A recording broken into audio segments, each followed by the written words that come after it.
Matapos mag-viral ang naging sentimiento ng Orange and Lemon Band tungkol sa nangyaring umano'y ginawang pagpapasingit kay Francine Diaz nang sila na ang magpe-perform ay tila may buwelta dito ang aktres na si Francine.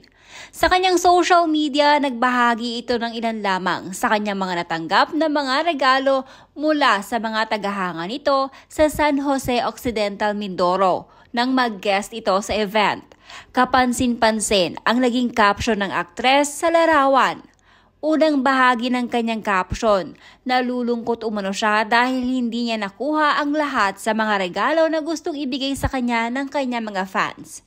Ang sumunod naman ay mukhang pasarin niya na sa naging statement ng banda nang bumalik ito sa stage upang mag-perform. Ayon kay Francine, wasn't able to get all the gifts from you guys.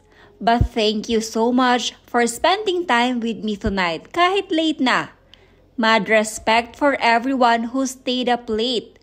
Respect goes both ways.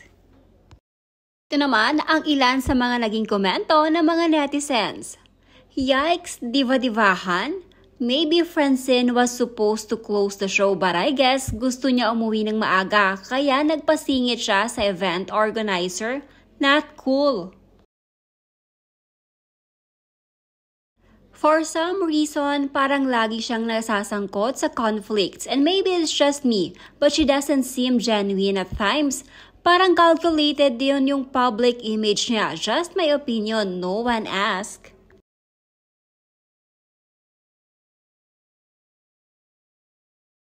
Professionalism pinag-uusapan, sana nagtanong naman siya or nagsabi din sa band.